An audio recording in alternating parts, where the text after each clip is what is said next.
This is The Locker Room on News 3. Well, Super Bowl 56 is fast approaching, now less than 48 hours away. Sure, it's a football game, but fans and players of every sport typically have an opinion on the big game. The Rams and Bengals meet in the Super Bowl on Sunday evening, and you'd be hard-pressed to find a sports fan who does not have a pick or a preference. Personally, pulling for the Bengals, but I think the Rams are going to win. Of course, this is a matchup of two teams that many did not expect to be the final squads left standing, and several of the Monarch basketball players looking forward to the action. I'm going Rams just because of the defense. That's it. I'm going Rams just because of the defense. Bengals are a great story, and they are, playing well right now. But when you look at the big picture, I just think the Rams, they went out and they got either through trades or through paying a lot of money. They got the stars, and it seems like those stars are paying off. I want to see the Bengals win. I like Joe Burrow. I like that duo with Jamar Chase. So I'm gonna go with the Bengals. This Cincinnati's first Super Bowl appearance since the 1989 season. The Rams there 3 years ago. Super Bowl Sunday offers plenty of memories for players and fans alike. But there's nothing quite like being on the field and celebrating a win on the biggest stage in all of sports. Cox head football coach Alan Faneca, a key member of the Steelers' Super Bowl run during the 2005 season. The offensive guard protecting Ben Roethlisberger for countless Sundays, including Super Bowl 40 against the Seahawks in Detroit. This week finds the head Falcon remembering his Super Bowl experience fondly, and one photograph in particular takes him back to that moment of triumph.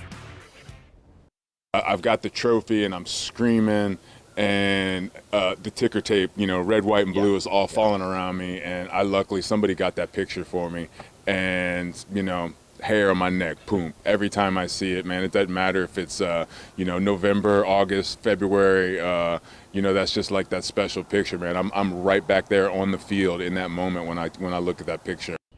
Faneca elected to the Pro Football Hall of Fame last year. Well, still ahead, this week's Student Athlete of the Week is heading to the next level and is not letting anybody tell him that his height will get in the way. Stay with us. The Locker Room continues right after this.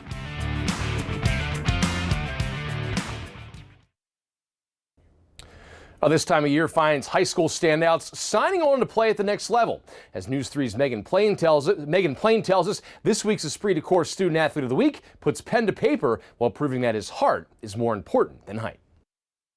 As a student athlete at Kings Fork High School, Yasir Geter got to accomplish a childhood dream of his on signing day, where he officially locked in his future as a college athlete. To be out there with my brother signing, that's very important. That's something we dreamed about since we was back in 6th grade when we started bonding, forming a team. That was a very good feeling. A result of years of hard work and overcoming obstacles. For Geter, his height is something he had to overcome from a very young age.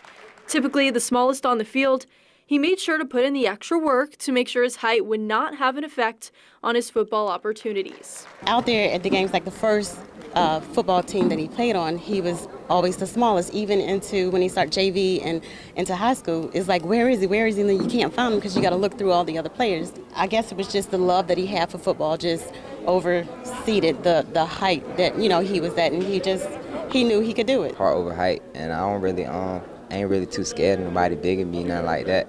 'Cause I got the biggest heart. And he's got one of the biggest accomplishments in Kings Fork school history. Geter was part of the program's first ever regional championship victory. This team, they're a family. They did a real good job of buying into the idea that everything we do is for each other.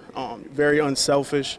And I think that's what separated us, on the field, just playing together no matter what. This group, set a standard for years to come at Kings Fork. And now Geter gets to join his teammates in taking their talents to the next level.